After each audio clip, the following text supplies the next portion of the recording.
You know how some carriers give you so little for your older busted phone you just end up living with it? I don't think so. Verizon lets you trade in your broken phone for a shiny new one. You break it, we upgrade it. You dunk it, doggy bone it. Slam it, wham it, strawberry jam it. We upgrade it. Get a 5G phone on us with select plans. Every customer, current, new, or business. Because everyone deserves better. And with plans starting at just $35, better costs less than you think. Hey, folks, today is Tuesday, December 21st, 2021. Coming up on Roland Martin Unfiltered on the Black Star Network. A group of coal miners, they are now calling on West Virginia Senator Joe Manchin to back the BBB plan after he said he is not going to vote for it. We'll talk with one of the leaders of the Poor People's Campaign in West Virginia, who said they've been trying to get this union and this on board for a number of months, and we'll break that down. Also on today's show, President Joe Biden talks about Omicron, unveils an increasing number of COVID testing sites. They also announced they're going to be setting aside millions of home kits, and if people request them, they will be sent to America's homes for free. Also, still waiting on the verdict in the trial of Kim Potter, the former cop on trial for the death of Daunte Wright. Also on today's show, remember that white Louisiana judge caught on tape using the N-word? Well, she has had to step off of the bench and been replaced by a black judge. Also, a California cop is acquitted even though the crime was caught on tape. And in our marketplace segment sponsored by Verizon, we'll talk with a Houston restaurant owner about how they've been able to thrive during COVID. Folks, it is time to bring the funk on Roland Martin Unfiltered on the Black Star Network. Let's go. He's got it. Whatever the biz, he's on it. Whatever it is, he's got the scoop, the fact, the find. And when it breaks, he's right on time and it's rolling. Best believe he's knowing. Putting it down from sports to news to politics. With entertainment just for kicks, he's rolling. It's on go, go, roll, y'all. It's Roland Martin, yeah. Rolling with Roland now. He's funk, he's fresh, he's real, the best, you know he's Roland Martin now.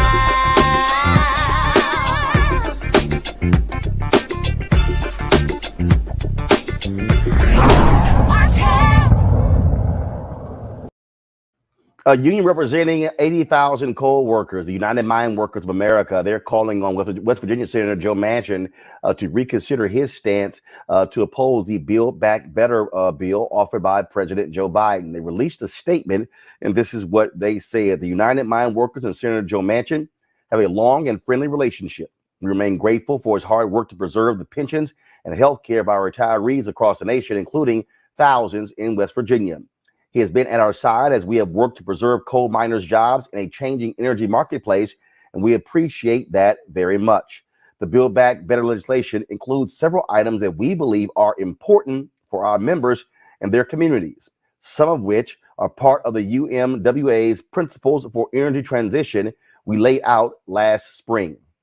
For those and other reasons, we're disappointed that the bill will not pass. We urge Senator Manchin to revisit his opposition to the legislation and work with his colleagues to pass something that will help keep coal miners working and having meaningful impact on our members, their families, and their communities. Joining us right now is Jean Evans-Moore. She is the tri-chair of the West Virginia chapter of the Poor People's Campaign, and she says they've been trying for quite some time to get this union on board. Jean, welcome to Roland Martin Unfiltered. Thank you. I'm so happy to be here. So take us through this process. What have y'all been doing to try to get, y'all of course been waiting for this statement from the Mine Workers of America? What we've been doing, as you said, you were talking about it last night, we have been working on trying to get Manchin around to being what he needs to be for some time. One of the things we always do, we are contacting various organizations to get them to come on board to be supportive of us. What I found out here in West Virginia, couldn't find coal miners. And I talked to somebody who's very involved in the coal mining community in Logan and thought, okay, he could do it. He says, not a coal miner. They will not. What happened with Cecil Roberts speaking up, I have any doubt, it's going to be a whole change. I do expect to be able to find coal miners who will be able to talk, who will be able to speak up, who will be able to tell the world what is going on with them. That's what we do. We like people to speak for themselves rather than someone speaking for them. So I'm really excited about this, really. Look, the point that we were talking about here is that in order to get to Manchin, you got to get the people who he needs and who he supported in the past. And the bottom line is, many of these coal workers, at the end of the day, look, Manchin could keep trying to say, fighting to keep coal going, but it's a dwindling and a dying industry. It's a dying industry. And so what their statement also said is that, look, they're trying to protect future jobs, and this bill does that. Right. I think Manchin was so busy lying, setting up things, that he just simply forgot to read this. He forgot to read what's in this bill and the things that Cecil Roberts pointed out, because they are to help miners. That's where he gets lots of his money from, as you know. About $1 million a year. So he gets through that organization that I think he and his son set up. He makes a hell of a lot of money off that. So I think he did it to himself. And I think it's probably because of his greed that he didn't even notice what he was doing to his pocket. He keeps saying that you cannot support a bill that is bad for West Virginians, yet thousands have been signing petitions, been writing letters. You've had caravans. Yes. Y'all have been outside. And so don't you find it interesting that he keeps saying that that West Virginians don't support it? Yet, according to polling data, nearly 65 to 70% of West Virginia voters support the Build Back Better plan. So who is he talking about? It's that little game that's up in his head that he might be talking to his corporate sponsors, his billionaires. And there's some guy that I think I've read that he has a weekly phone call with. He's talking to them. And you know how people tell you what you want to hear? So therefore, he's had to make up stuff. He's had to make up stuff about West Virginia. Of course, he's lying. Loads of us, we are calling, we are texting. We've been doing that for months. It's a regular thing. He wasn't talking to West Virginians. He was talking about West Virginia. And the comments that he made about people, I don't embarrass easily, but damn, daggum, he should not have stepped out of what's a particular zone that he should be in as a public servant. What he's doing is putting down people who don't need that, instead of helping raise us, helping to do all the kinds of things he could do for West Virginia. That man has a job that was Senator Byrd's, as you know. I don't see any similarity between his actions and Senator Byrd's. It's just the opposite. Senator Byrd went out for West Virginia. Senator Byrd's name is roads, buildings, or whatever. I don't think Joe Manchin's name will be. If it is, I don't think it'll be up very long. I'm glad to see Cecil Roberts stood up, spoke up, and brought to the attention of lots of people. I don't think many people, I think there are probably a lot of people who didn't realize the details for the coal miners that are in here. So we've been educated. I'm looking at Huffington Post has a story where an activist, Joanna Vance, said that Manchin complained that he was aware of some person, one individual who said that their daughter was using the child tax payments to buy crack, and so that has sort of led for him to say people are using this for drugs. So one person, one story you hear, and so you use that to say, so let me just screw over every single person who is in America who's receiving the child tax credit. He has shown us what he really is and how narrow he is, how very narrow. It's like, I found myself saying often, I'm older than he is. You know, one of the things that older people used to say, you need to be popped upside your head. It's kind of like knocking some sense in your head, because that's where he is. There doesn't seem to be any. And as I say, to me, and I think to other people too, this is a big thing when you're voting against something that is to support your own things, people that put money in your pocket. Poor People's Campaign doesn't quit. We are going to be busy. We're going to be busy very soon. And that's the way it is, because we don't quit. We don't give up. This is a light. This is a big light into what was kind of a dark looking situation. And as far as I'm concerned, as far as I can see, it has to do with the fact that, sometimes people read things, but they forget to read the fine print. I'm not saying this was in fine print. I don't know. But it looks like something that he and I'm not going to blame it on his staff, because he should have known what the hell he was talking about, or shut his mouth. Somebody missed something that's very important. And this group is big enough to have brought it out. And I think and I hope other national groups will be able and willing to step up to the plate now. What I'm hearing about this isn't very good. I mean, how it's functioning with Wall Street and all of that he's thought he seemed to be protecting or whatever. Looks like his understanding wasn't what he wants you to believe it was. The facts are coming out. All right. Gene Evans-Moore, tri-state leader of the Poor People's Campaign in West Virginia. We certainly appreciate it. Thanks a lot. And we expect to see you in West Virginia, Roland. We'll make you an honorary West Virginia, and I will send you one of these T-shirts. Well, I will send you one of these T-shirts. I'll just kind of come up with a size for you, okay? All right, that's not a problem. Well, just send the 2X. Well, probably after I get out of this quarantine, I'll probably be down to XL. Yeah, look forward to seeing y'all, and keep the pressure, keep the great work going in West Virginia. We thank you very much for this opportunity to let the rest of the world know what's going on. I think West Virginians will finally have the ability to speak up for themselves now. I think more people will get off their couch. All right. We certainly hope that happens. Thanks a lot. Okay, thank you. Okay, good night. I want to bring in attorney Xavier Pope, as well as Demario Simmons. Glad to have both of you here, folks. Here's the thing that is really interesting here. Also, Mustafa Santiago Ali. Glad to have you as well. So, folks, I keep saying this, and Demario, you're dealing with this here with Justice for Greenwood.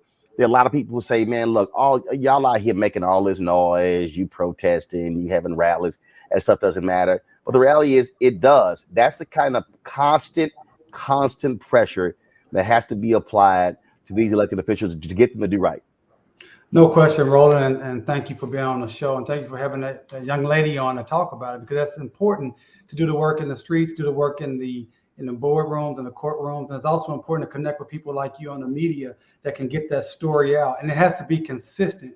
We have to be able to be more than just about mobilizing for a moment or a week or even a month. We have to have organization. And that's what the Poor People's Campaign, have sustained action over a period of time. And it takes that, because we're against a very well-funded, very well-motivated opposition that does not want to see true justice and equity for everyone involved in America. So I appreciate you. I appreciate that young lady. I appreciate Brother William Barber and everybody that's fighting hard for justice. And Joe Manchin needs to do the right thing. I mean, just like you said, I'm here in Oklahoma.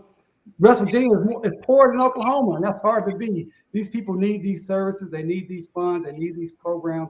And they are not entitlements. These are our own tax dollars that are going to help other Americans. They need to pass that bill today. It is very interesting to see the reaction, and you see how folks are willing to aggressively go after Manchin, Mustafa, because of him going on Fox News. And like always, what comes out of D.C., unfortunately, is always a conversation about process as opposed to what's actually in the proposed bill. Right. Exactly. It's amazing that Senator Manchin could continue to make so many mistakes, even if there's intentionality in those mistakes. West Virginia is 48th in employment, 50th in child care, 50th in public health. And inside of the bill, there are all kinds of things that could help to change that dynamic. Could help my family, who were coal miners in West Virginia, and a whole bunch of other folks. So inside of the bill, there's actually resources to help with black lung. My grandfather worked in the coal mines for 40 years, came up out of there with black lung like so many other folks. There are resources in there to actually build on the coal fields, to bring manufacturing opportunities there.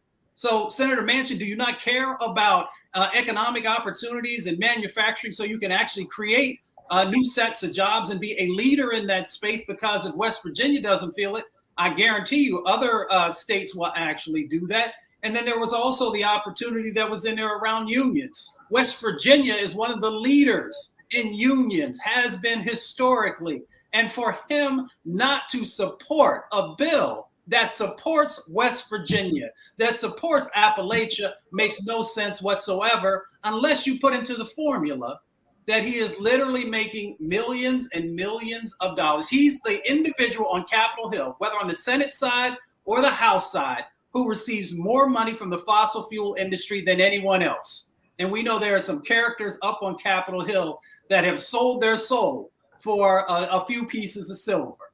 So when we look at in totality, it makes absolutely no sense for him not to be supporting the Build Back Better bill and actually asking for it to be enhanced instead of being the individual who has shrunk it down time and time again. Look at the bill. People kept changing the bill because of him to make sure that would be in alignment with the things that he said that he could support. Xavier, this might be it. CNBC has this story that they just posted. Senator Joe Manchin's Political Action Committee saw a surge in corporate contributions this fall ahead of his decision to oppose this. His leadership received 17 contributions from corporations in October, 19 in November. Yeah, I think that Joe Manchin thought he was serving some corporate interests in terms of his contributions, but then you also saw corporate America respond. The Goldman Sachs quickly responding and then downplaying in terms of what the growth of the economy, in terms of the GDP growth, instead of being 3%, being 2%. And so it wasn't just the response of citizens and we find out what's in the bill. It was the corporate response to what's happened in the bill and the outlook on the economy that now is changing the tenor of this of the debate and what Joe Manchin is doing. It shows that he was reckless. He shows that he made a calculation based on his political future and also posturing, putting himself on Fox News. And it seems as if he really wasn't in the business of legislating in so much he was in the business of reelecting Joe Manchin. Well, bottom line is this here, and that is the pressure continues. We'll see what happens next. He says the bill needs to be completely rewritten, going through Senate committees and at the previous process. We'll see if that happens. All right, folks, going to take a break. We come back more on Roland Martin Unfiltered on the Black Star Network, including a judge out of Louisiana who has had to step down, replaced by a black judge because she was busted on a videotape using the N-word. Also, President Joe Biden talks about the Omicron variant, announces 500 million home kit are going to be sent to any American family that requests it. We'll discuss all of that next right here on Roland Martin Unfiltered.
time to be smart. Roland Martin's doing this every day. Oh, no punches! Thank you, Roland Martin, for always giving voice to the issues. Look for Roland Martin in the whirlwind, to quote Marcus Garvey again. The video looks phenomenal, so I'm really excited to see it on my big screen. Support this man, Black Media. He makes sure that our stories are told. See, there's a difference between Black Star Network and Black-owned media and something like CNN. I got to defer to the brilliance of Dr. Carr and to the brilliance of the Black Star Network. I am rolling with Roland all the way. Honored to be on a show that you own. A black man owns the show. Folks, Black Star Network is here. I'm real revolutionary right now. Roland was amazing on that. Stay black. I love y'all. I can't commend you enough about this platform that you've created for us to be able to share who we are, what we're doing in the world, and the impact that we're having. Let's be smart. Bring your eyeballs home. You can't be Black-owned media and be scared. You dig?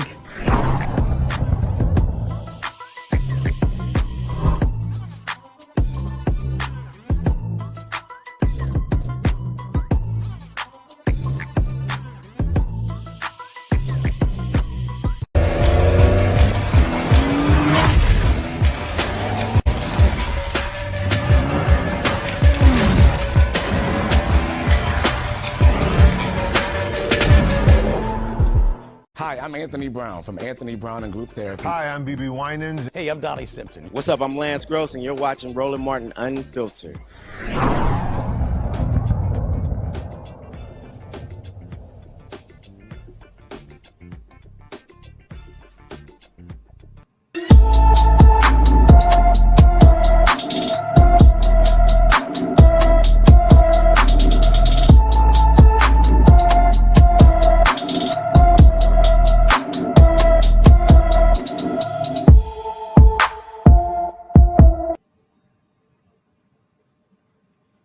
Folks, Tabitha Queen, the 29-year-old mother of three, has been missing since May 10th, 2021 from Bastrop, Louisiana. The family of the 5'4" tall, 240-pound woman just wants to find her for Christmas. Tabitha has black hair and brown eyes. If you know anything about Tabitha Queen's disappearance, you're encouraged to call Bastrop Police at 318-281-1322, 318-281-1322. Today, President Joe Biden went before the cameras to talk about the Omicron variant. The cases are exploding all across the country as folks are testing positive as a result. This is what he had to say from the White House. That lay out the steps the Vice President and I are taking to prepare for the rising number of cases experts tell us we can expect in the weeks ahead. First, how concerned should you be about Omicron, which is now the dominant variant in this country, and it happened so quickly? The answer is straightforward. If you're not fully vaccinated, you have good reason to be concerned. You're at a high risk of getting sick. And if you get sick, you're likely to spread it to others, including friends and family. The unvaccinated have a significantly higher risk of ending up in a hospital or even dying. Almost everyone who has died from COVID-19 in the past many months has been unvaccinated. Unvaccinated. But if you're among the majority of Americans who are fully vaccinated, and especially if you've gotten the booster shot, that third shot, you have much less reason to worry. You have a high degree of protection against severe illness. Because Omicron spreads so easily, we'll see some fully vaccinated people get COVID, potentially in large numbers. There will be positive cases in every office, even here in the White House, among the vaccinated from Omicron. But these cases are highly unlikely to lead to serious illness. Vaccinated people who get COVID may get ill, but they're protected from severe illness and death. That's why you should still remain vigilant. According to our doctors, even if you're fully vaccinated, you should wear a mask when indoors and in public settings. Now, let me tell you about the additional steps I'm ordering today to take on what is coming. I know you've heard a lot of this in the news already this morning. 3 weeks ago, I laid out a COVID-19 action plan for this winter that prepared us for this moment. Today, we're making the plan even stronger. First, we're setting up our vaccination and booster efforts. We're stepping it up significantly. In the past 2 weeks, we've seen the highest vaccination rates since last spring. And we aren't as vaccinated as a country as we should be, though. That's why we have added 10,000 new vaccination sites on top of the 80,000 sites that we already had in place. And even more will open in January. I know there's some parts of this country where people are very eager to get their booster, where it's harder to get an appointment, So starting this week, I'll be deploying hundreds more vaccinators and more sites to help get the booster shots in people's arms. I've ordered FEMA, the Federal Emergency Management Agency, to stand up new pop-up vaccination clinics all across the country where you can get that booster shot. We've opened, we've opened FEMA vaccination sites in Washington State and New Mexico recently as cases have increased. And today, I'm directing FEMA to stand up new sites in areas where there is a high demand. These steps are going to help us add more and more booster appointments and just over the next few weeks. I also want to say a word to parents. If your children are not vaccinated, please get them vaccinated. If you're a parent, understandably, who waited to see how the first shots went with other kids before getting your own kid vaccinated, you can stop waiting. 6 million children in our country, ages 5 to 11, are vaccinated. Get your children protected today, now. And for those parents out there who have a child that's too young to be vaccinated, that is under the age of 5,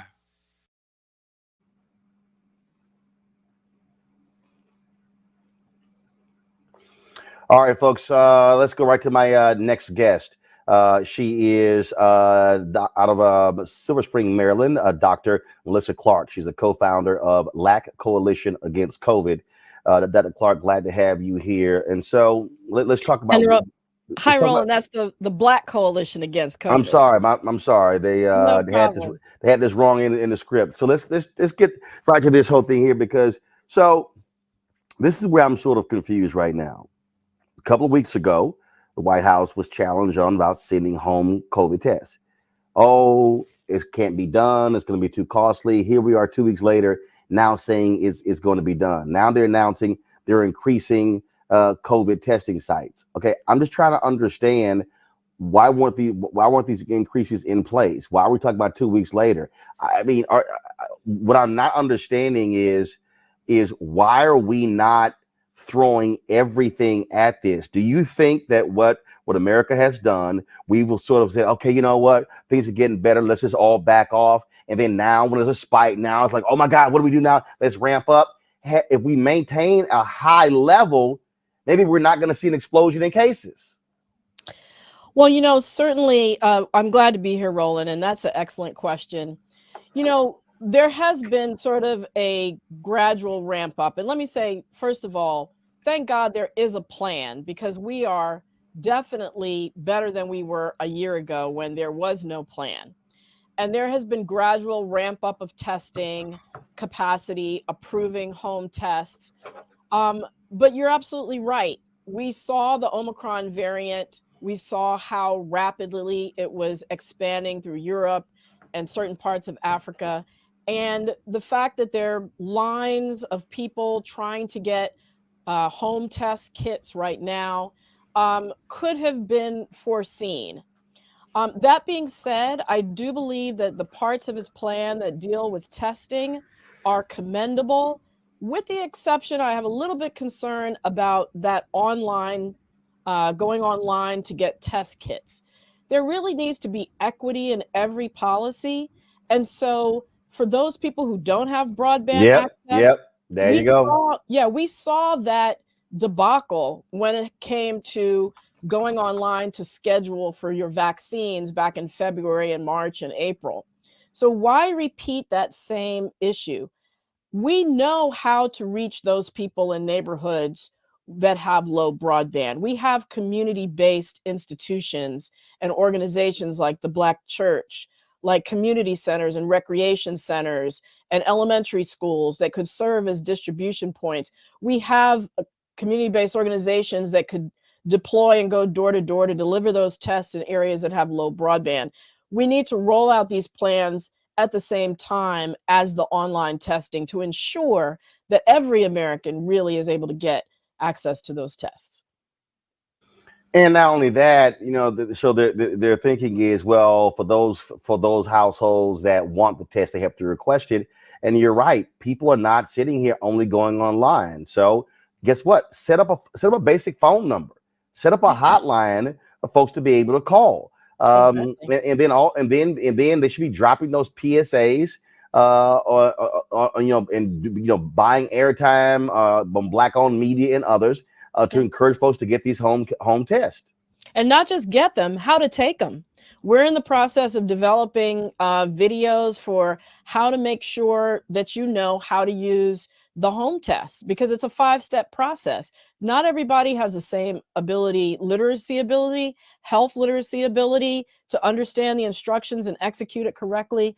So, you know, there's more to it than just, you know, making the test available online. Absolutely. And so, you know, I think this is important. And also, I think what has to happen is this is just, I think as a country, we've got to, frankly, be at DEFCON 5, if you will, whatever the highest level, and say we're going to stay there for the minimum next 2 years. Because see, this whole yo-yo, this whole thing, oh, let's open up, things are getting better, oh my God, we got to pull back, whatever. That, to me, that is also what contributes to where we are, because people get lackadaisical. Folks just sort of begin to you know, just, oh, you know, everything is going fine. We saw the rush for folks wanting back with football games and basketball games and concerts, and now we're seeing what's turning into super spreader events. I mean, I'm seeing, you know, look, I'm sitting here in quarantine right now for testing positive, and just more and more people are doing it every single day, and the numbers are climbing. Yeah, and I think, you know, there's been an effort to balance people's mental well-being, our economic well-being, and our public health well-being. But I think the messaging around that has to constantly say these situations are fluid and changing, because once you take away a mask mandate, it's really hard to reinstitute it. Just as you said, people's behaviors lag behind the advice. And when they lag behind the advice, that's when you see rapid increases in cases taking off like we see now. But it's still really important to be very careful in public spaces in terms of wearing your mask, even in small, you know, getting together with your friends and teenagers that are having sleepovers. These kinds of things can quickly become super spreader events, especially if people are not vaccinated and boosted. Yeah, but you still got these people who say masks don't work. I can't tell you how I keep seeing these folks all over social media, people with significant followings who say, why are we doing these masks? There's no proof they actually work. There is plenty of proof that they actually work. We see states and communities that have carried out the mask mandates. We see that rates of cases and case spread are much lower when you compare on a macro level from community to community. They definitely work. And I know those same people have not been in the trenches with healthcare workers, seeing the cases overrun hospitals, and people being put on ventilators, because I guarantee you they would change their mind when they see how devastating it can be to contract a severe case of COVID and potentially die. They work. Well, I think it's a whole lot of stuff that we certainly have to do. Any questions for my guest, Mustafa Demaria Xavier? Well, I want to thank the sister for the great work she's doing. She talked about equity and everything. And you made a great point when you talked about needing another way to have access to our community. Everyone is on email. You know, at our organization, Justice for Greenwood, we had to set up a hotline just for that reason, because some of the older people that we're trying to impact, they don't use email. They're not getting online by themselves. And we know our community, older people are at higher risk. So I think that is very important to have those important voices like yours, Doc, making sure that our people understand what the issue is and how we can access and have actual access to the life-saving maneuvers.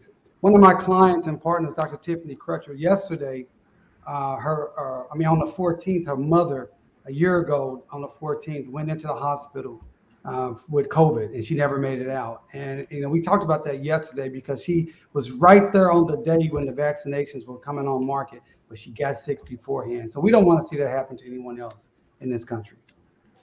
Absolutely not.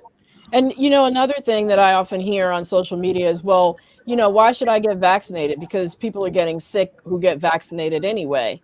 And what I always say is, when you're going out into sub-zero weather, you're going to want to layer up. You're going to want to have your long johns, your sweaters, and your down coat.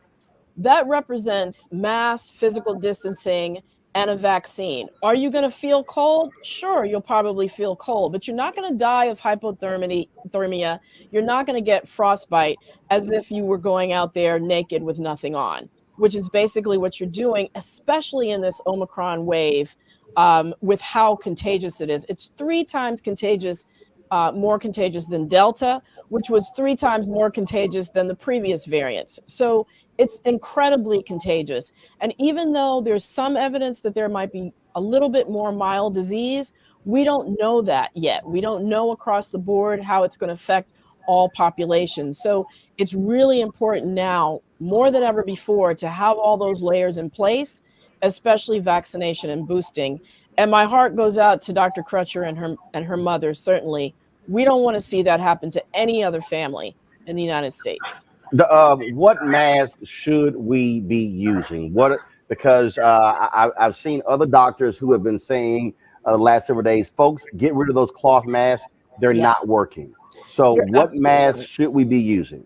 So cloth masks were deployed just as an interim step because we could not ramp up mask manufacturing quickly enough to ensure that every American had a supply of masks.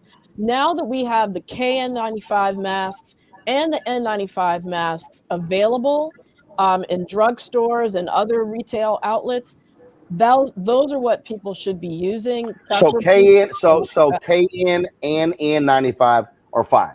Yes, absolutely. And surgical masks. And if you only have one surgical mask, or I should say, if you're using a surgical mask, it's important to double up on the surgical mask because that makes them more effective. Or if you have a cloth mask and a surgical mask, double up. Xavier or Mustafa? Yeah, when I keep thinking about our seniors and the technology gap that's there and the information gap that's there, and getting them vaccinated and then getting them boosted with the changing of information. Roland talked about the going back and forth. How do we get information to our seniors to make sure that they are on board with the information that they're receiving to be protected? And also, we don't even know, I don't necessarily think they're aware of the proper mask, and how do we get proper campaign out to our communities that have been hesitant and then now may feel even more distrustful, particularly of the government, of different age groups based on the changes and what's going on with Omicron. So one of the things that has been happening that doesn't get a lot of attention is there have been a number of initiatives across the country thinking outside the box in how to reach hard hit and hard to reach communities. I've been a part of that. My company is called the Be Health Empowered Group. And I'm a founder of the Black Coalition Against COVID. And we've worked with an organization called Choose Healthy Life and the Leadership Council for Healthy Communities to train 120 people across the country that are in faith institutions to go out and knock on doors and have events and talk about vaccination. There are phone trees in place through many of our churches now and faith institutions to actually try to reach some of the harder to reach communities, like some of our older older Americans. And in addition, there are also other agencies like the Department of Aging in various cities that are also participating in some of these outreach opportunities to older adults. For example, going door to door for people who are shut in to offer vaccinations. So there is a lot of work being done behind the scenes. Could more be done? Could more funding be available? Absolutely. But the infrastructure is in place to really try to reach those harder to reach communities. Mustafa?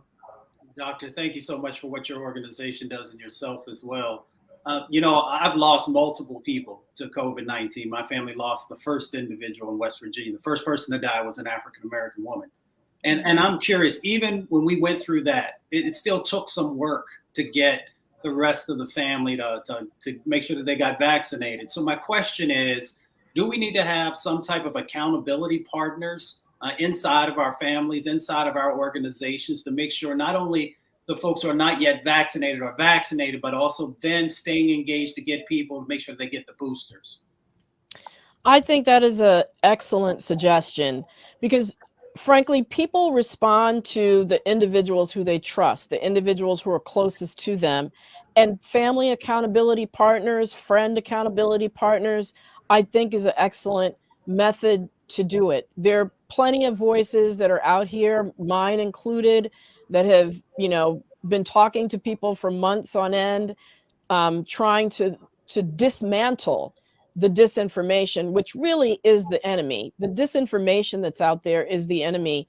And people tend to build these echo chambers of disinformation around themselves because social media, as we know, serves up to you exactly what you want to hear based on your history. So really breaking through that bubble of disinformation is really what we have to do for our community, which, you know, we know is mistrustful and has reasons to be mistrustful of a government that has seemed to never want to do right by us, now saying, oh, here's this great vaccine that's going to help you out. But we have to understand that this is a worldwide pandemic. This is being offered to everybody, and it has clearly been shown to keep people out of the hospital and keep them from dying overwhelmingly. All right, then. Well, I certainly appreciate the work that you are doing, Dr. Melissa Clark. Thank you so very much with the Black Coalition Against COVID. Thanks a lot. All right. Thank you all. Be safe and happy holidays. Folks, when we come back, we're going to talk about the racist white judge in Louisiana caught on video using the N-word, and she's like, oh, I took a sedative and I don't recall anything. Well, she's now been replaced by a black judge while she is being suspended. We'll talk about that next on Roland Martin Unfiltered. Also, Marilyn Mosby, a state's attorney in Baltimore, she said, you know what? I'm sick of your bullshit, Governor Larry Hogan. She is calling his constant attacks racial dog whistles. I'm going to play you some of her clapback today against the governor. Folks, it's a lot we're going to talk about right here in Roland Martin Unfiltered on the Black Star Network.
I believe that people our age have lost the ability to focus the discipline on the art of organizing. The challenges, there's so many of them and they're complex, and we need to be moving to address them. But I'm able to say, watch out, Tiffany. I know this road. That is so freaking dope.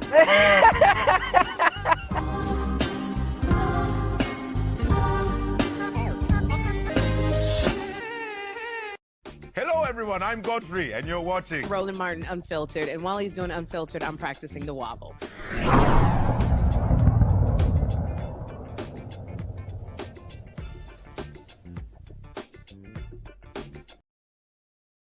All right, folks. The Louisiana Supreme Court, they have replaced Michelle Odinette, Lafayette County Lafayette City Court judge, who was caught on video using the N-word, with retired Opelousas City Court Judge Vanessa Harris. Harris is an African American. She becomes the first Black woman to fill the seat in Lafayette City Court. She's going to serve from December 17th to February 28th. Now, remember, Odinette was suspended by the state's highest court after she was caught on video saying the N-word to her family after a robbery was foiled. Watch this.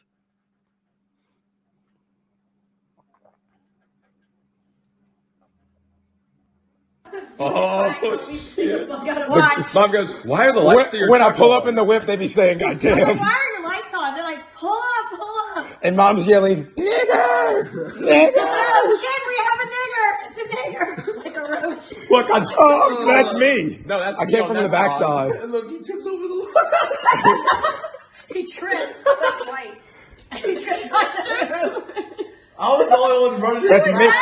Kenny was standing. I'm the one that took him down. Kenny's just standing there. He lied. That was his wallet. Yeah. That's my phone where it fell out. Look, Mom. The dude had a phone on him. We should have taken his phone and stolen from him, that fucking asshole. And now I'm going to have a gun. Go and get the gun. It's important. Very important. As me and Austin maintain control of the situation. I know. The great thing is we've got video. We've got look, they're with the car. Wait, look, there's Rebel. Here comes there's Rebel. Want to play fetch? Rebel like this is. Now, after the video came out, Odinette said, damn, I'm sorry. I didn't mean to take the racist sedative. I meant to take the other sedative. She says she has no memory of that. Yeah, okay, gotcha. Gary Chambers is an activist out of Baton Rouge, Louisiana. One of the folks who brought this to light, made it public. Gary, always glad to have you back on the show. But seriously, dude, I took a sedative. Now, normally, if you take a sedative, you're sort of knocked out. She was wide damn awake in that video. Roland, and like you said, I don't know no pills that make you speak what's truly in your heart. Now, I do know that a drunk mind speaks sober thoughts. So that if you had something that had impaired you, the only way that was going to come out of you is if it was in you. Well, now we also, it's just, it's hilarious in terms of watching this whole deal. Now, the Orleans, now you have another development where you have the Orleans DA who is calling for a review of all of her cases when she served as prosecutor. Williams is a great district attorney in New Orleans, a progressive DA, and it is right. But every case that she saw as a prosecutor while she worked for the Orleans District Attorney's Office is now under review. But furthermore, here's the question. How do you appoint someone like that back to the bench where 70 to 80% of the people who come before her in the court that she serves in are African American, and every lawyer that comes in there is going to say, look, I can't take my client before this judge. At the end of the day, Roland, she has to go. The question is, how quickly is she going to go? Yeah, I mean, I absolutely agree. And again, you know, we talk about this all the time. And certainly Xavier, DeMario, and Mustafa will bring you in on this as well. I mean, this is the thing that we always talk, we deal with when you have these racist judges. In this case, here's somebody who's now busted on video, and it's like, oh, that's not who me and my husband are. Well, wait, well, but nigga, sure roll out your mouth real easy and call him a roach and everything. Yeah, Roland. She also, when there was a quote of a hip hop song that was by a white hip hop artist that is basically cosplaying being black. When I roll up in the whip, they be saying "goddamn." So there is a layer of basic blackface and using the racial slurs.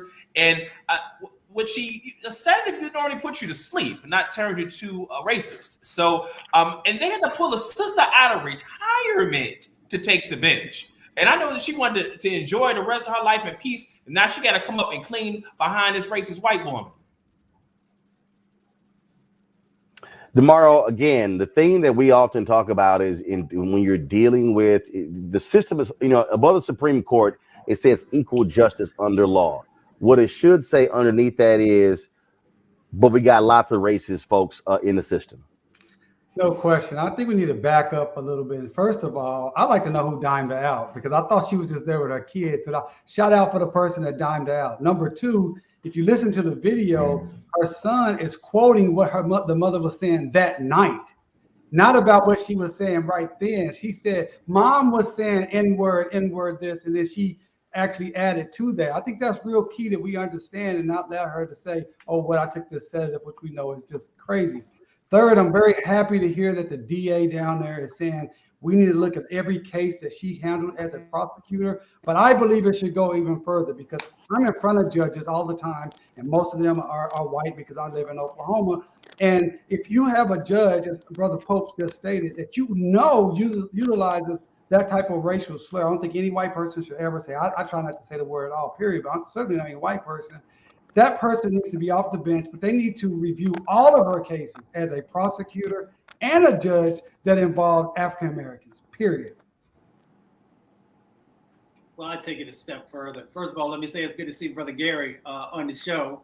And the other part is that she needs to be disbarred. And I know there's a process that you have to go through for that. But this is not the type of individual who should be representing anyone in the legal system. So at a minimum. And the other part of it, of course, is that all of these cases that she has looked at over the years, as other panelists have already shared, you've got to raise an eyebrow to that. And you know that there's no way that she was impartial if these are the types of things that she holds in her heart. And of course, it plays out in so many different ways. So one, of course, is the review of all these previous cases, but two, it's time for folks to step up and begin to disbar individuals who don't represent what the 21st century legal system has to be. I will just add that the steps to review her cases would probably lead to the disbarment, as opposed to the things that she actually said in terms of violating any ethics laws in that particular state. So that would be the process of her disbarment. And Gary, these are the kind of folks who have no business in the system, who need to be completely booted out, not allowed to retire, but yeah, strip her of her law law license.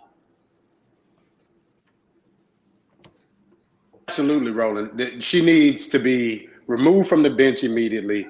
Her law license needs to be taken away. And here's the deal. Her husband is the coroner in Lafayette Parish. And so if she's not careful, we already lit up the husband's plastic surgery office yesterday, made them change their phone lines. We're going to go after him next if she don't just go ahead and get out the way, because we're not letting this go. All right, then. Keep putting that pressure on them, Gary Chambers. We love it. Thanks a lot. Thank you, Roland. All right, folks. A Minnesota jury ends its second day deliberations in the manslaughter trial of Kim Potter, of course. She is the former cop, Brooklyn Center cop, on trial for the death of Dante Wright. She faces first and second degree manslaughter charges for the shooting. We'll keep you updated on what happens in that particular case. Now let's go to Texas, where a Texas grand jury has declined to indict a Bexar County deputy in the fatal shooting of a Black veteran. Without a grand jury indictment, felony criminal charges against Deputy John Rodriguez cannot proceed at the state level.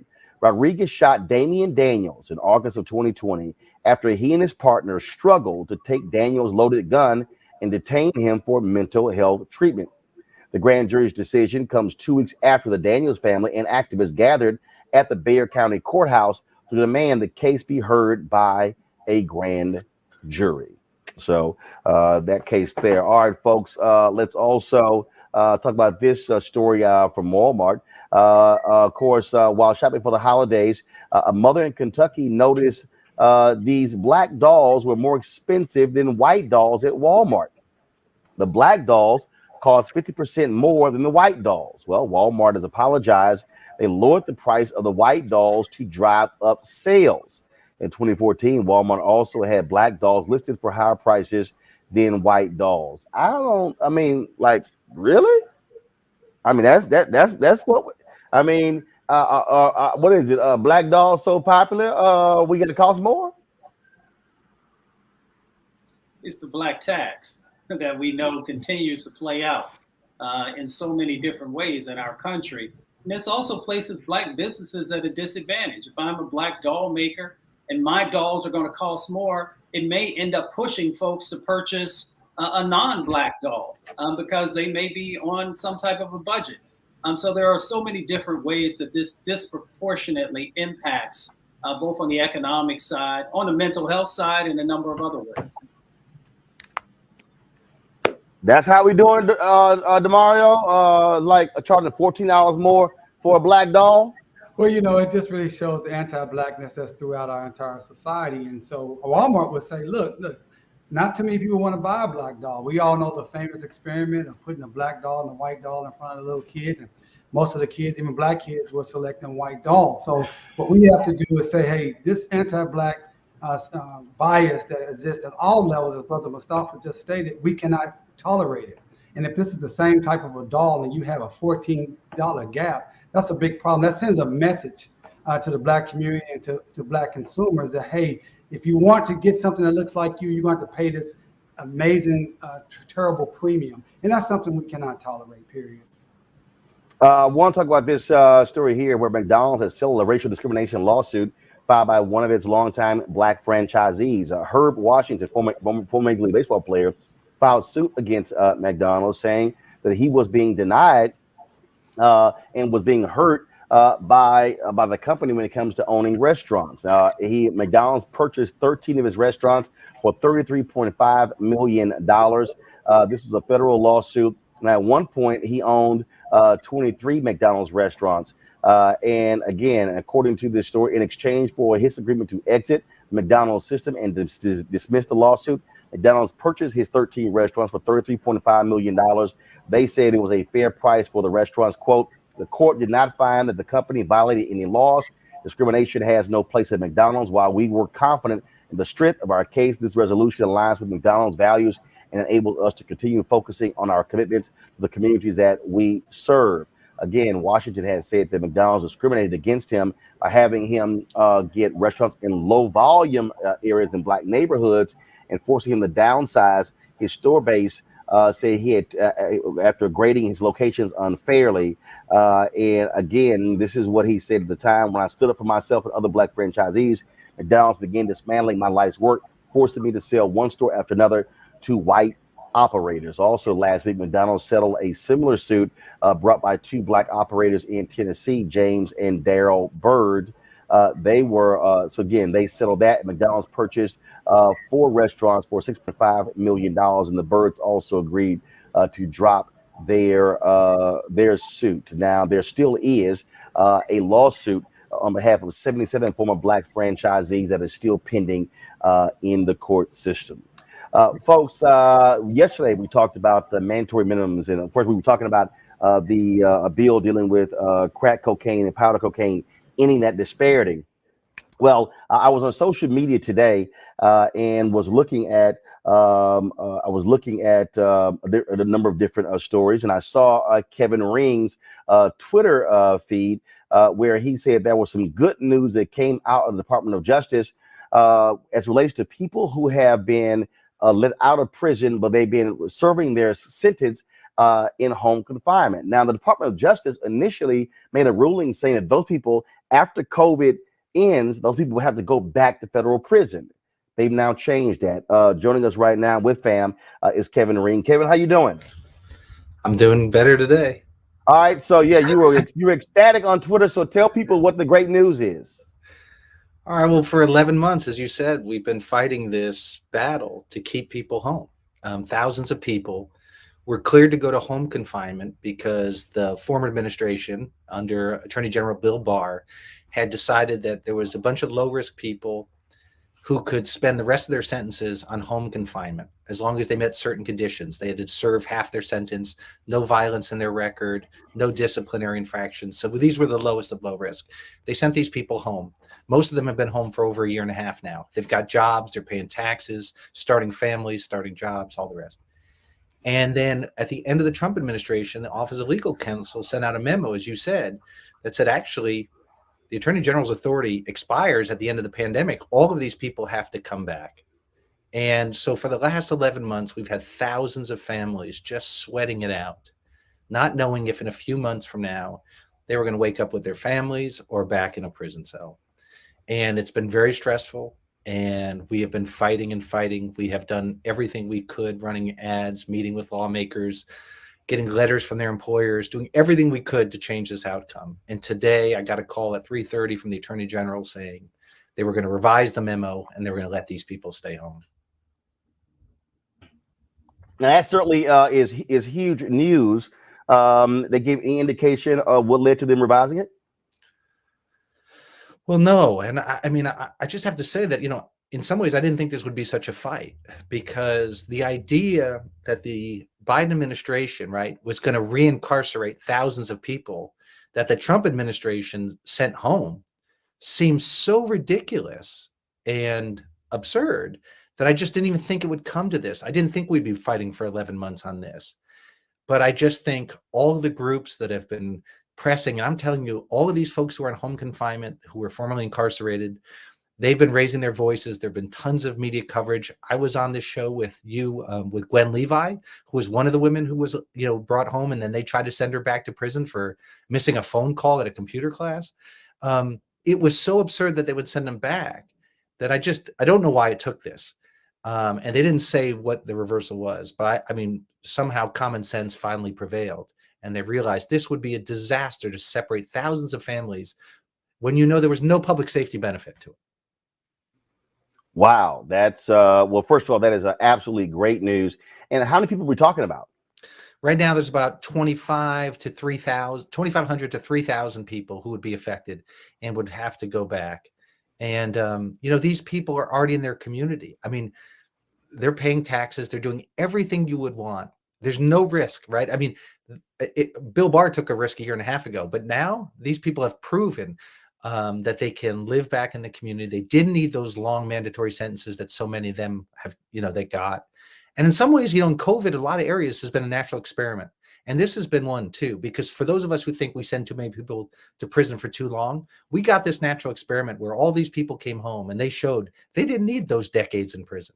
They could live back in the community and contribute. And so it's just been great. And I'm so relieved that thousands of families, this is the best Christmas present for them.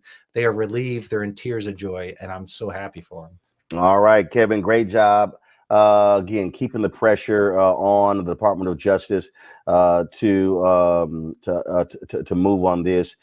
It didn't make any sense whatsoever. And you're right. We don't need low-level offenders costing taxpayers unnecessarily sitting in federal prison. Thank you for bringing attention to this and all these issues. All right. Thanks a bunch. All right, Kevin, again, great job there. Let's bring my panel back up. Folks, this note just came in. That is, you may have a possible deadlock in the trial of Kim Potter.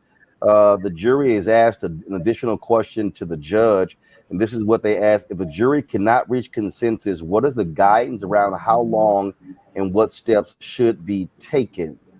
That's what it was a question that was read in open court by Judge Regina Chu presiding over the trial. DeMario, your thoughts on this new development? Well, first of all, it's disappointing because this lady shot a person that she shouldn't have shot, and that's definitely negligence, homicidal negligence. But what that means at that point, the judge was probably going to tell them, hey, go back, keep trying, keep working, maybe let them go home for the night and let them come back to it. If they cannot come to a consensus, then obviously we will have what's called a hung jury. What that means is in a hung jury that they could not come to a decision, and the case would have to either be retried all over again, start all the way over, or the state could decide they're not going to prosecute it any further. So even if she gets a hung jury, which I don't think is the right decision here, it's not over. It's just that someone's back there not been able to be convinced. And what I like to tell people all the time, and you never know what's going on back in the jury room. I've been there many, many times. But I hope those who have strong convictions that this lady should be prosecuted, and sentenced and found guilty, that they straight hard with that, and they don't falter. I've had cases, Roland, literally, I've lost cases on the civil side where people just said they were ready to go home. They just were tired of deliberating. They didn't feel like we should have lost. They wanted to vote in our favor, but they just wanted to go home. So I hope those who are fighting for justice for Dante stay strong and either convict this lady or do not let her walk. What you're seeing here, Xavier, again, this is what the defense wanted. Her up here with those dry tears. They just needed one person to hold out in order for her to get off. Yeah, Roland, that's all you need is one person. You just need one person. But the fact that they asked the judge, what happens if we don't reach a verdict? It says a lot about where they think they are in terms of the compromise that may happen. What's the outcome of their decision? They are understanding the gravity of what they're doing. And Kim Potter's the Rittenhouse tears on the stand, maybe have worked on a particular jury. Jury nullification is a thing for particular juries that may be predisposed or biased toward the process. Now, this, like our previous panelist said, send them home, bring them back. And I know they asked another question about some conversations that Potter had with a psychiatrist or a therapist, and to be able to determine what her state of mind was, to be able to needle in what some of the charges were. So I don't think this is over yet, but this is not a good sign. Mustafa. If I make a mistake and kill somebody, more than likely there are going to be significant penalties for me. The exact same thing has to play out here. Her defense is I made a mistake. Well, we can accept that you made a mistake, but there also has to be repercussions for that mistake that you made. You took someone's life. You pulled someone over, her partner pulled someone over for having an air freshener in their car, and then he lost his life. So for me, this is very serious. And you don't want to set these precedents where other police officers can just say, well, I made a mistake, so I shouldn't be found guilty of taking someone's life. And the thing about it is, when you say a police officer made a mistake, Xavier and I, with lawyers, when we make a professional mistake, we have to be held accountable. She's not just some regular individual out there who made a mistake. She was trained for this. She had worked on this position for over 15 years, and it has to be some form of accountability. But I just want to say another thing that Xavier brought up. He brought up the term jury nullification. Jury nullification. This is something that can also be used in a positive manner for us as Black people. When you're on that jury, you want a Black person on there, 2 Black people on there, hold out and make sure the prosecution is actually doing everything to the Constitution for those Black people that they're prosecuting. And you can say, I don't believe that this Black person has received a fair trial. Therefore, I am not going to convict them. We have to be strong enough to do that when we get on these juries, because this entire system is set up to prison. The entire system is set up to allow these injustices to happen. And when we have the opportunity, they're very far and few between, but when we have that opportunity, stay strong in your conviction and don't just go with the herd. Don't just go with the other juries. Stay strong and use jury nullification in our favor when justice requires it. And I'll add this piece too, because you talked about the standard and being in the training of being a police officer. And I've said this plenty of times on your show, Roland, that there needs to be, our laws have to be able to be changed, just like so many other professions, whether it's finance or whether it's other industries. If you don't meet a certain standard and you fall short of that standard, there's a criminal penalty to pay for that. And we're making it harder for cops if they don't meet that standard, because we're basing it on them having sort of their training. So if you have training and you're not meeting that standard, you don't meet that, how are you not criminally liable for that in other industries, but it's not for police officers? We need to clean that up, because that is a great area in our law that's allowing police officers to get off for shooting people for an air freshener and calling it a mistake. All right, folks, hold tight 1 second. When we come back, talking about someone getting off, a cop in California got off, and the video was caught on tape. Also, we'll tell you about a lawsuit involving Black women and Google and Haitian immigrants suing the federal government. We'll tell you all about that next on Roland Martin Unfiltered right here on the Black Star Network.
It's time to be smart. Roland Martin's doing this every day. Oh, no punches! Thank you, Roland Martin, for always giving voice to the issues. Look for Roland Martin in the whirlwind, to quote Marcus Garvey again. The video looks phenomenal, so I'm really excited to see it on my big screen. Support this man, Black Media. He makes sure that our stories are told. See, this difference between Black Star Network and Black-owned media and something like CNN. I got to defer to the brilliance of Dr. Carr and to the brilliance of the Black Star Network. I am rolling with Roland all the way. Honored to be on a show that you own. A black man owns the show. Folks, Black Star Network is here. I'm real revolutionary right now. Roland was amazing on that. Stay black. I love y'all. I can't commend you enough about this platform that you've created for us to be able to share who we are, what we're doing in the world, and the impact that we're having. Let's be smart. Bring your eyeballs home. You can't be Black-owned media and be scared. You dig?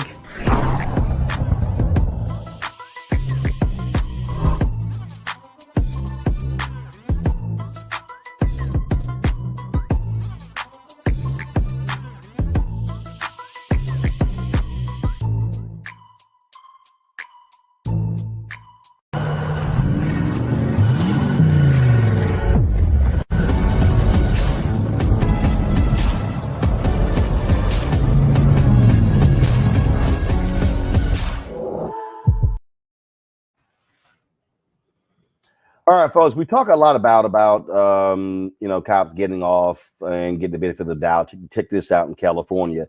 A former white California police officer was acquitted of falsifying a police report from a violent arrest of a black man in May of 2020. Officer Matthew Daiggs accused Amari Johnson of smoking while he was outside waiting for friends to come from their apartment building. Johnson had his phone in his hand, but he had no smoking paraphernalia. The ex-cop detained Johnson for no reason. After the acquittal, the San Diego branch of the NAACP said, quote, "There was more than enough evidence to convict this former police officer. The justice system failed in this case." This is the thing, Demario, we talk about all the time, how unfortunately in this system, juries and judges will give so much leeway to the cops. I mean, and so again, he says the guy was smoking, no evidence, but the cop gets off. Yeah, I mean, this is a great example of that word again, jury nullification, where there were people on that jury that decided, I'm not going to rule against this cop. I don't care what I hear. And that happens all the time. And I'm really actually impressed with the San Diego police chief that they fired this guy for lying, because Roland, as you know, I practice 1983 police excessive violence cases every day. And we see the lying happens all the time. They are actually taught how to lie. They're taught how to use certain phrases that helps them get off. They're supervised to understand it. We see this almost every single day. And most times there's absolutely no accountability. And one of the things that we always talk about is even body cameras. We say, oh, we need body cameras. Obviously, it's better to have video than not. But that is not the silver bullet, because this was on video. This shows that this guy was lying about this young man, and we see many, many cases like that we're dealing with right now every single day in that jury nullification scenario. What does that mean, right? That's what the brother Mustafa said earlier, the black tax. That's what we're up against. It's unfair, it's unjust. We got to continue to fight. We cannot get disheartened. We cannot get discouraged. As you say, Roland, in your promo, which gets me hype every time I hear it. If you're black-owned media, you can't be afraid. Hey, if you're a black person in America, you can't be afraid, because the reality is we're going to have these injustices, but we must continue to fight. We must continue to speak out. We must continue to stand for our rights and our dignity at every opportunity, even when we have these blatant losses. According to the police report, Xavier, he said that he saw this man smoking, yet nothing was discovered. Nothing at all. So how do you see somebody smoking if you can't find any evidence of the smoke? Roland, I just talked about this in our last segment. If the jury instructions about what violates the law is relating specifically to just a layperson on the street, the jury in their mind, particularly if we know the juries have been historically biased, they're going to put in their mind what an average person would do and what a police officer would do. And even seeing evidence, they're not going to match it up to the jury instructions. So if the laws change, and if you're a police officer and you do these things and you violate this, then you have now committed a crime. That speaks directly to what the jurors are supposed to do to directly associate their activity with criminal behavior. So if juries in their brain are thinking that cops cannot commit a crime, no matter what they see, the jury instructions are not gonna line up in terms of criminality that they can hold a police officer accountable. That's why we have to change our laws to be able to be specific about what is criminal about cop behavior that violates the rights of black people. You know, Mustafa, every time we do one of these stories, and again, when you have these cops who are lying on these reports, this happened in La Mesa, and yeah, I thank goodness La Mesa fired him, saying, and he's like, dude, you lied on the police report. Yeah, I mean, any police chief who's worth anything, he's going to get rid of these types of folks. Now, we know it doesn't happen everywhere, but there are some who are holding folks accountable. The problem is when we go toward these criminal situations that are going on, that things don't turn out the way that we normally would assume that they would. So the other part of it, and again, the brothers who are on the panel with me, they're practicing attorneys. I am not. The other part of it is the civil suit, which I hope comes to be. And I hope that folks continue to utilize that as one of the tools in trying to make sure that justice or some form of justice actually plays out. Look, I mean, it just, I keep saying, lie in that report, you should automatically get the boot. All right, y'all, let's talk about this other lawsuit. Google's under investigation of the California Department of Fair Employment and Housing for racist and sexist treatment towards black female workers. The civil rights agency is interviewing several black women workers and reviewing emails that may have discriminatory and harassing content. This is not the first time the tech giant has been under the fire for the mistreatment of black workers. A leading artificial intelligence researcher claims she was fired in last December over an email she sent in March. A group of Google employees claimed when they reported racism and sexism, they were told to take a mental health leave. And so we'll let you know what happens with that California Department of Fair Employment and Housing investigation. A group of Haitian immigrants, they're suing the Biden administration over its horrid treatment of migrants at a makeshift camp in Del Rio, Texas. Monday's lawsuit provides firsthand accounts for migrants who had been in the encampment and had been confronted by Border Patrol in September. One account includes testimony from one plaintiff who says she was terrorized by officers on horseback. Over 11 migrants have testified to the treatment they endured earlier this year. Now, and this is real interesting because, when the Biden administration announced that they were negotiating with the ACLU over a lawsuit that was filed by Mexican migrants, but it will show a lot of folks who were all upset and how dare they. But will those same black folks say anything and defend these Haitian migrants and them wanting to sue the federal government? What you think, Mustafa? I think the answer is no. I think that when it comes to Haitian brothers and sisters, we have always seen that folks have not aligned themselves in the same way that they have for others. And there's nothing wrong with folks supporting others who are dealing with these injustice situations. But, you know, we got to take care of home. And our Haitian brothers and sisters have been through all these natural disasters and a number of other things that have placed them in some very precarious situations. So it's time for folks to step up. Xavier. I mean, the Haitian community, the people of Haiti have been isolated by the international community since they declared their own independence and from the world, and they have been economically strapped. And we've used this whole rationale of them not seeking political asylum based on the way they're situated in the world. And it's time for us to be able to recognize our brothers and sisters that are coming there. And our country needs to be able to give more resources to that place to be able to make sure that country is being economically viable. Number one. Number two, we have to be able to stand up for our own. Our interests are aligned across the diaspora and against things that be able to isolate them from the rest of us. And so we have to put our attention on that. It wasn't just something that was to trend on social media and be gone for a day. These people are still dealing with these issues. That they are still ongoing, and we have to put the attention on it. And Roland, you're doing a great job of continuing to put the issue on the spotlight on this issue. Tomorrow. Yeah, I mean, I echo what the brothers say. I also want to say, Brother Mustafa is looking so clean with the hat, the turtleneck. Man, I got to step my game up when I come over with him next time. Why? First of all, why are you shocked? He's an alpha. I'm not shocked. I'm not shocked. I give it up to Al Bryden like that shirt you got. You know, of course. Yeah. You know that's what y'all got to do.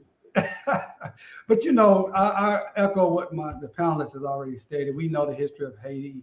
It should mean so much to us that these people were able to defeat the three powerfulest armies in the world at the time and create their independence. And then they were specifically crushed on the economic level as a retaliation of that. Here's the thing from a legal standpoint, what I do every single day.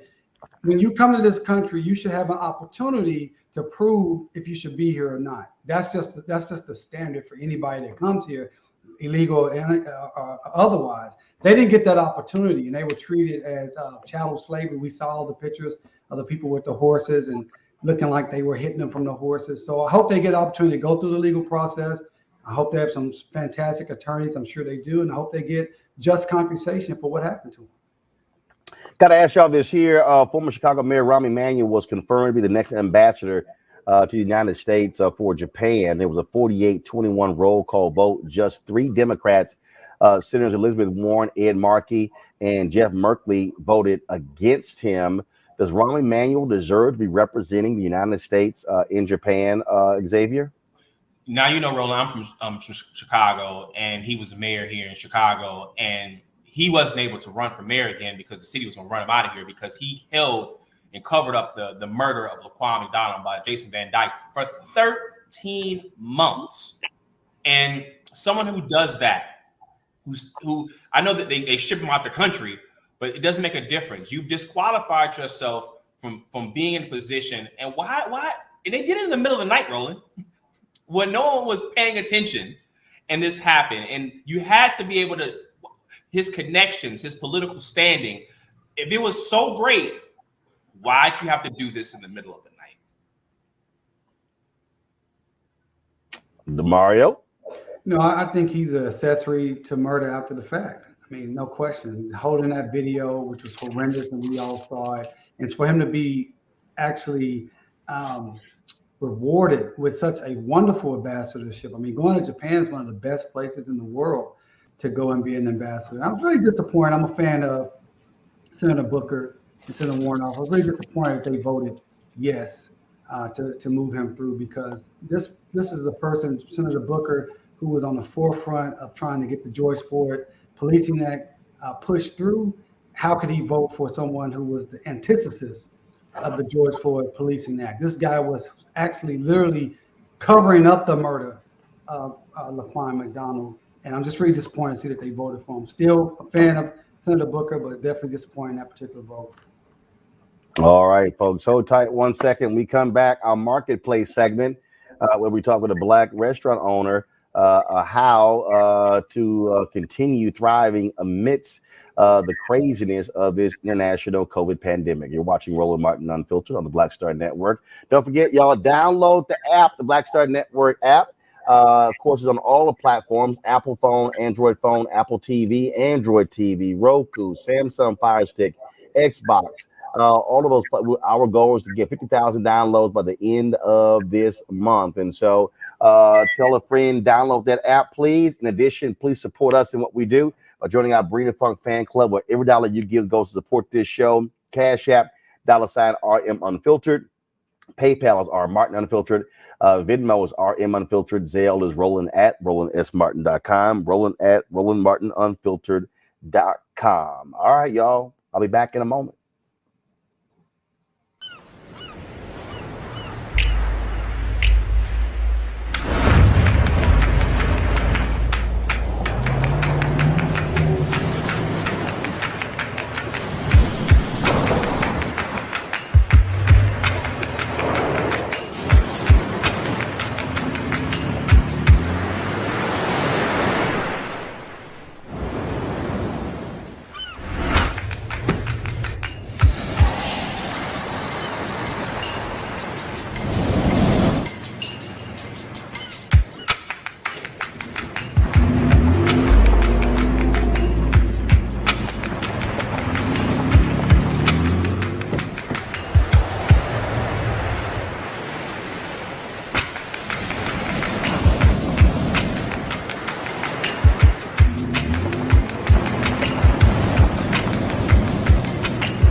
You know how some carriers give you so little for your older busted phone you just end up living with it? I don't think so. Verizon lets you trade in your broken phone for a shiny new one. You break it, we upgrade it. You dunk it, doggy bone it, slam it, wham it, strawberry jam it, we upgrade it. Get a 5G phone on us with select plans. Every customer, current, new, or business. Because everyone deserves better. And with plans starting at just $35, better costs less than you think.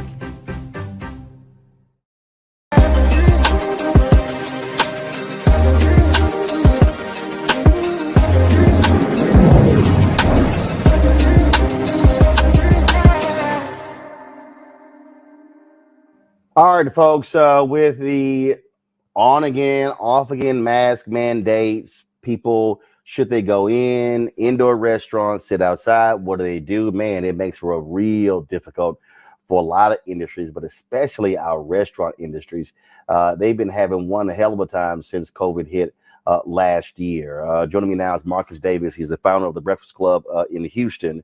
And so many different restaurants have been struggling. A lot have gone out of business. Many of them have been shuttering leases. And so, Marcus, let's talk about this. How have you had to constantly deal with just the ebb and flow and the up and down, mask, no mask? Can you be open, limiting, spacing, all the stuff all the problems that COVID has given restaurants? You know, one of the things you have to know as an entrepreneur is that my papa used to say, if you stay ready, you don't have to get ready.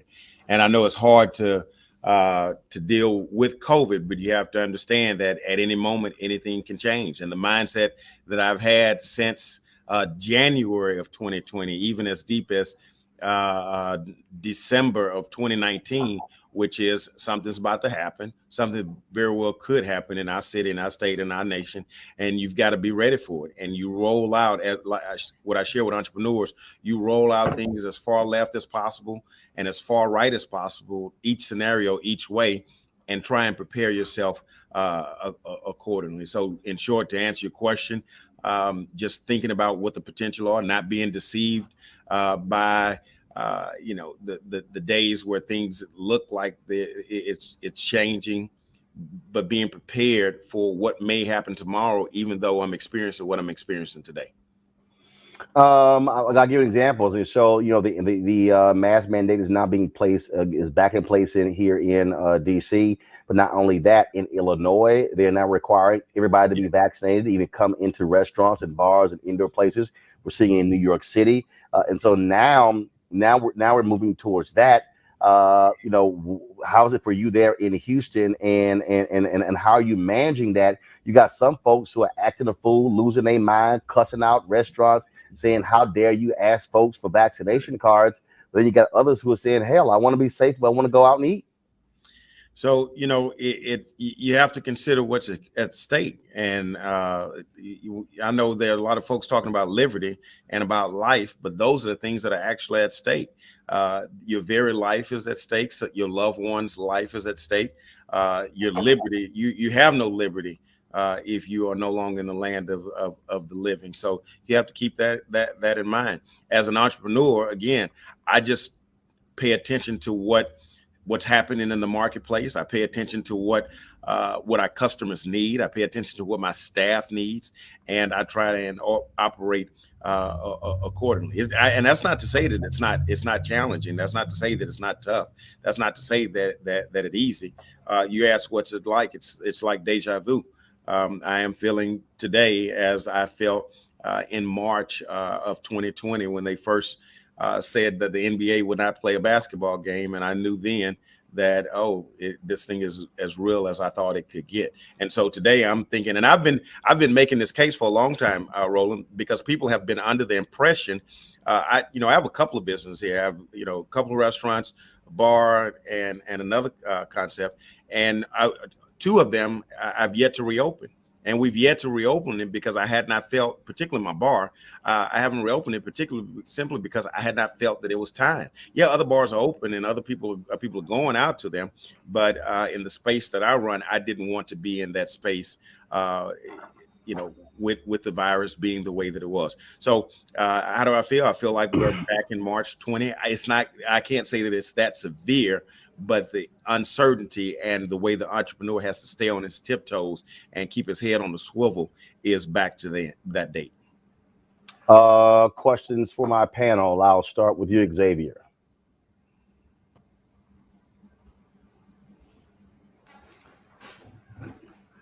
When to stop, and how are you dealing with employees and morale, and maybe some of the other legal issues that you face in terms of running your business?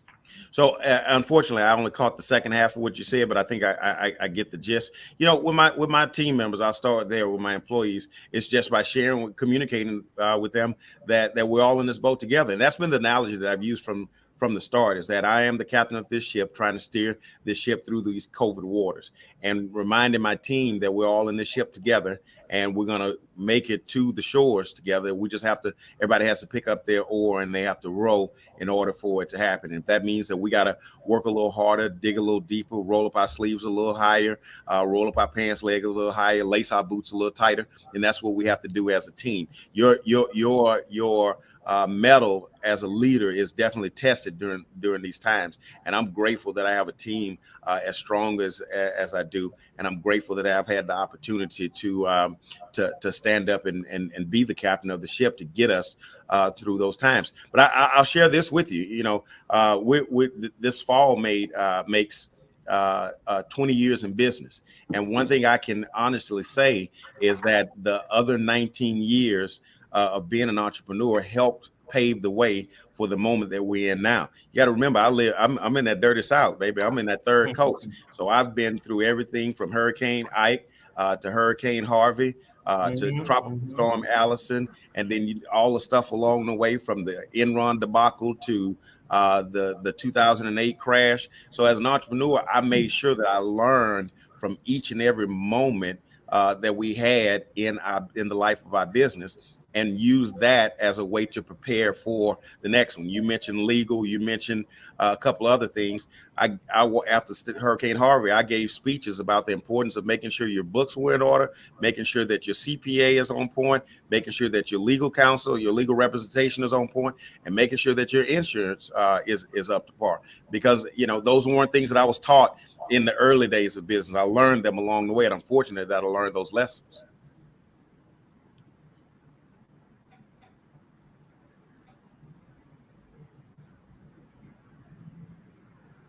Hey, I'll jump in if there's nobody want to talk. Come on, jump right in, baby. Jump in. I thought you passed a collection plate for me. I'll jump right in. Hey, man, good to talk to you. Heard about your restaurant. I got two questions. One, you know, as far as my business and with my teams, we've been able to just work all remotely. We're still all working remotely. Obviously, you cannot do that as a restaurant. You know, how are you keeping your team safe from when you have these individuals that want to come to your restaurant and they don't want to, you know, do what's necessary to be safe? So how are you keeping your team safe? And are you dealing with any legal issues with that? If you're requiring your team to have vaccinations, et cetera? That's my first question. My second question, as a proud Black bald-headed former football player, vegan, want to know when the vegan items are coming on that menu so I can never. Don't talk to me. Roland, don't let him influence you, man. I understand where y'all coming from, but come on. I've been to the Breakfast Club. Never. I'm talking to the entrepreneur. This is your show, but it's his restaurant. Never. All right, let me answer your first question. How am I keeping my team safe? By being who I am, by being a taskmaster. You know, I walk around and we put the rules in place, the regulations in place, the protocols in place, and I let my team know that, hey, this is for all of our safety. I've got some folks who've been with me for a number of years. I've got some 10-year plus team members that are. I've got some team members that are 70 and above. I've got some team members that have had still have pre-existing conditions, and I share that. If we're going to operate as a team, then we have to operate as a team. We have to look out for each other's best interest, and that means, one, we protect each other with our mask on, and it also means that, two, we make sure that the guests are operating the way we ask for them to operate. And being a family-friendly restaurant where it's a whole lot of hugging and laughing and touching and all that kind of good stuff, it gets a little hard. And I've had to, remind some of the team members, hey, we got to make sure that we stay safe because we got to be here tomorrow for these same people. And, and it's worked. The question about vaccination, we found out how we could get all of the things that our team needed, from masks to vaccination to tests. We found out how we can get those things, make them available for our team. And we did just that. And fortunately, we were able to get the majority, the lion's share of our team to participate. We didn't mandate it inside of the store. We asked for cooperation, and for the most part, we got cooperation. Now, with regard to the vegan question, never. I think I froze. Yeah, you did freeze. I think that was my impersonation of me of my screen freezing. Never. Well, when people freeze, they don't look so nice. You was looking so nice. I was like, what the brother gonna say? I tried to tell you. Hey, Xavier's a vegan also. I've been a vegetarian for over 25 years. Vegan. I was gonna ask you, are you vegetarian or are you vegan? I'm vegan. I've been vegan for 5 years. Okay, got it. For 25 years. So I had to ask. It's a great restaurant. I want to support Black-owned businesses, but I had to ask. I got to tell you, you had 5 years before. I mean, you had 15 years before you went vegan. I'm just saying. Trust me. The lines are down around the block for the Breakfast Club. They ain't missing. They ain't missing your money. Well, see, that's the thing. Now that I know the brother, maybe I can get in a line. I don't want to be. Hell no. Listen, and let me just make sure we're clear on this, right? I have 2 vegan restaurants here in Houston that I visit on a regular basis, right? That I eat at. Love the food. Absolutely, positively love the food. And I want to let them do that thing, right? And I go there and support them. And if somebody wants some direction on where to go to get a vegan breakfast, I'll send them that way. I might even tell them to bring me something back so I can have it on my lunch break. And originally it came because of space, right? Because I value what veganism is supposed to be about. And I'm not one of these guys that's going to put something on the menu if I can't do it the way it's supposed to be done. In short, I'm not going to cook your. Now we do have I'm not going to cook your tofu hash on the grill where I just got the bacon off of, and because we don't have the capacity, the space to do that, then we just keep it. We just keep the bacon on there. Plus, ain't nobody buying that damn tofu.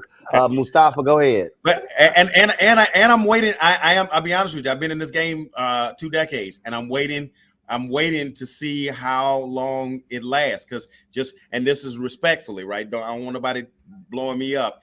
I've seen everything from the South Beach to Atkins and every 2-3 years over the last 20 years, someone has said, you need to add this to your menu. And then the next 2 years, they're like, oh yeah, I'm not doing that no more. So, but this one seems to be a little bit more sustained. So, well, that's never going to beat bacon now. I mean, I know that. look, I'm going to be, hey, I'm going to keep it real. Roll want me to keep it real. I'm going to keep it real. In our first couple of years of business, people ask me, man, when you going to get something light on there, something heart healthy? So I think around our 5-year anniversary, we created this heart healthy menu, right? It had the egg whites, it had the fruit bowl, it had the grilled fish instead of the fried, all of the stuff, that the wheat toast with no butter, the grits with no butter. We had all that stuff, man. We made that menu, did a whole big PR campaign about it. That menu still sitting behind my cash register, dusty as hell. And the one brother that kept asking me when was I gonna put it on the menu, he walked in the store. I said, look what I did just for you. He ordered exactly what was on there. By the time I got to his table, he had extra cheese and extra butter on everything. Sustained, Mustafa. Brother, thank you for That's a great story. And their bodies at the same time. My grandmother used to say that in challenging situations, everyone needs a North Star. I'm curious, the Breakfast Club. Yes, sir. What makes the Breakfast Club special? What makes it a North Star, especially in this moment? The people. The people is what makes it special. And I try and make everybody aware of that and remind them of that every day. And when I say the people, people say, man, I'm glad y'all were able to stay open this long. I'm glad y'all were able to stay open during the pandemic. I'm glad y'all were able to be here for 20 years. And I tell them that I'm appreciative of you allowing, causing, empowering us in order for that to happen. When I say the people, I'm talking about my team. Miss Jackie's been with me for over a decade. Miss Mary's been with me for over a decade. Miss Gail's been with me for over a decade. Christian's been with me. I mean, these are folks, that have helped make TBK what it is today. So when I say the people, it is truly the people. Now, if you want what I believe, what I share with entrepreneurs, inspiring entrepreneurs about formulas to success, and what I hold us accountable for, and the standard that I hold us to that has led to this success, it is this simple thing: quality product, quality service all the time. That's our North Star. We believe in giving delivering a quality product through the hands of great people, and doing that as consistently as we possibly can. And I challenge any entrepreneur, if you do those things, I challenge you to show me your lack of success in whatever industry there is, unless you're cussing folks out, but then that ain't great service. But you know what I'm saying. Those are the things that I believe have made the difference in the life of TBK. All right, look. Well, I can't wait. I can't wait to get back to Houston to have some pancakes, grits, hard scrambled eggs, and bacon. I don't give a damn what DeMario thinks. Can't wait to have you back, brother. And DeMario, I don't wait in line. Hey, DeMario, look, what cowboy is that in your window up there? What is that? He's first of all, he's an OU fan, and he's a sorry Dallas Cowboys fan. So I used to have that when people, let me answer your question correctly, right? Get a ring again, man. Y'all ain't got a ring. Wait a minute. Now you're not talking down there in Houston when y'all even won anything to Texas. Hey, look, when I was a fan of football, when I was a fan of the NFL, the Pittsburgh Steelers, baby. Holler at me when you get that extra ring, right? Oh. There's only 2 teams in the league with 6 rings. Only 2. Hey, but let's just say this: Roland said I'm a football, I'm an OU fan, I'm an OU former player. He's an A&M guy. Same thing. We whoop them all the time. Like, we're still whooping them. And the Dallas Cowboys are doing pretty good this year. Hey, look, and hold up. Last time A&M played OU, who won? Oh yeah, it was A&M. In 2012, okay, y'all won in 20. No. Who won? 1 in 20. Who won? Y'all won the last time. Oh, that's okay. That's all when it count. I'm trying to figure out what your protest is. Man, you better go eat some bacon. Never won a championship. The Cowboys are doing well. They are doing well, and I believe this might be the year. After 25 years, it won't. Rolling just statistically, it may be the year. I mean, come on, bro. They've sucked for 25 years. This may be the year. I got my shirt in the closet. Don't worry. They gonna suck. They gonna suck 26 years. It ain't gonna happen. I can't say that. They win one playoff game every 8 years on I'm average. gonna tell you right now, it ain't gonna happen. DeMario, go eat a chicken sandwich. All right, that's it, y'all. I got to bounce. Marcus Davis, I appreciate it. Thanks a lot for being part of our marketplace segment. Brought to you by Verizon. Thanks so much. Xavier, Mustafa, my alpha brother, and of course, we tolerate them at Omega from Oklahoma on the show. And so we feel sorry for them as always. So that's it. I appreciate it, gentlemen. Thanks a lot, folks. Don't forget, download the Black Star Network app, please. All platforms: Apple phone, Android phone, Apple TV, Android TV, Roku, Samsung, Xbox, all of the platforms. And of course, please join our Bring the Funk fan club. Every dollar you give goes to support this show, and you know how to do that. Cash App, $ RM Unfiltered. PayPal is R Martin Unfiltered. Venmo is RM Unfiltered. Zelle is Roland at RolandSMartin.com. Roland at RolandMartinUnfiltered.com. I am getting better. Yes, I'm still in quarantine. I'll be in quarantine at the minimum until Saturday. And so I'm improving. So still got a little stuffiness in my nose. Still an occasional cough. But getting stronger every single day. Cannot wait to have this COVID crap out of my body. To be back at full strength.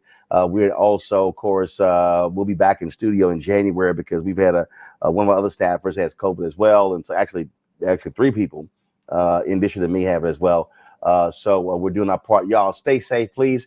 Double mask, wash your hands, safe distance. Also utilize your Purell as well. We don't look. I've gotten way too many text messages from frat brothers, from NABJ members. Stephen A. Smith said today he announced he tested positive for COVID. There's way too many people who are tested positive. It's a major outbreak. Y'all be safe.